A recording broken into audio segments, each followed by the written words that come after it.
Hey guys, I'm Nisa Homey. Today I'm sharing chili garlic roti recipe. A simple and easy way to include the goodness of garlic in your diet. So let's get started with the recipe. To make chili garlic roti, I'm using 10 to 12 garlic cloves, about 8 whole black peppercorns and green chili as needed. I'm using 4 small green chilies. If you are using large green chili, you can use 1 to 1.5 green chili. Increase or decrease green chili as per your taste.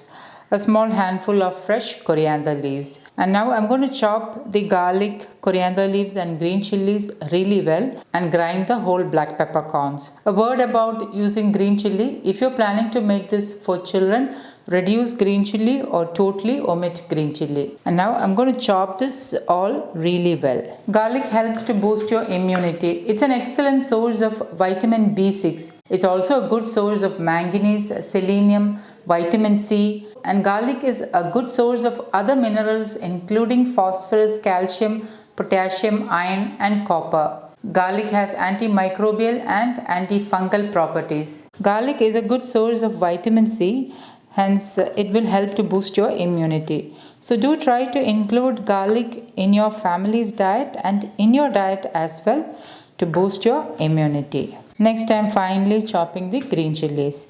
Like I mentioned earlier, green chilies can be increased or decreased as per your taste. And finally chop the green chilies. Next, I'm finally chopping the coriander leaves.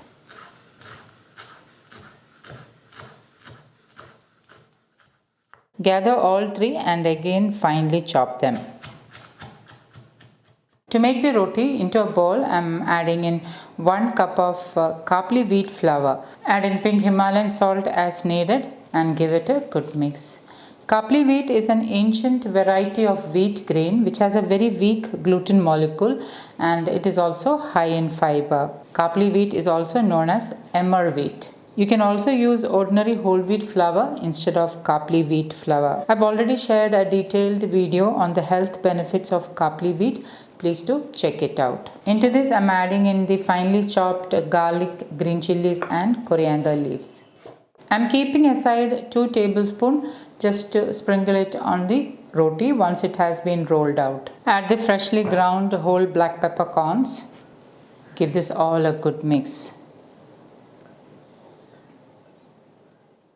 I have measured half cup of water and I'm adding it little by little. And I'm mixing this really well.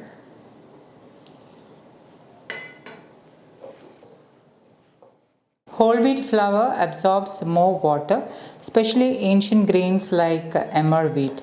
So you may need to add water little by little until you get the right consistency. Do not add the whole measured water initially. Add little by little so that you get the right consistency. Some wheat flour absorbs more water. The addition of water will depend upon the type of wheat flour you are using. So I have roughly kneaded the dough and now I'm going to add in 1 teaspoon wood pressed groundnut oil. Instead of wood pressed groundnut oil, you can use any locally sourced wood pressed oil of your choice like wood pressed mustard oil, sesame oil or even A2 desi ghee. Any good source of healthy fat like wood pressed oils or A2 desi ghee will be ideal. Remember, healthy fats helps in better assimilation of fat soluble vitamins. And now I'm going to cover and allow the dough to rest for about 10 minutes. Okay, it's about 10 minutes now. And I forgot to mention that I used about 1/3 cup of water. I had measured half cup of water and I've got this much water left. After 10 minutes, I'm again kneading it a couple of times. And now I'm going to divide the dough into equal portions. And I'm rolling out each divided dough into small balls. And now let's roll the roti. So before rolling, I'm lightly kneading the dough. Sprinkle some khapli wheat flour and coat the dough with the khapli wheat flour and roll it into round roti. And once rolled out, I'm sprinkling in a little bit of garlic and coriander leaves finely chopped, which I had kept aside earlier, and I'm running the rolling pin over it.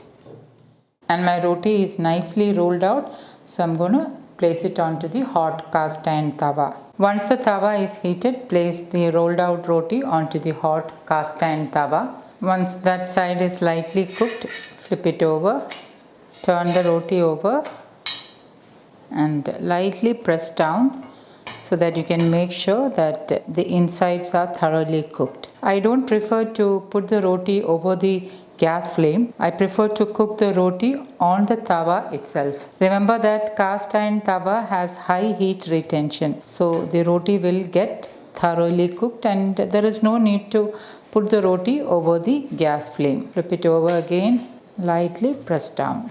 Now you can drizzle in grass-fed cow's butter, desi ghee or any wood-pressed oil of your choice. Today I am using wood-pressed groundnut oil. Flip it over again.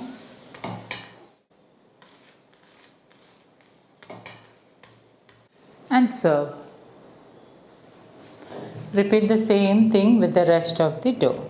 Sprinkle the chopped garlic mix and lightly run the roller over it. Flip it over. Again flip it over. I'm drizzling in wood pressed groundnut oil and lightly press down so that the insides are thoroughly cooked. Once done, transfer to a plate. So guys, do try this healthy chili garlic roti and let me know how it turned out. Thank you for watching and until next time, take care. Bye bye.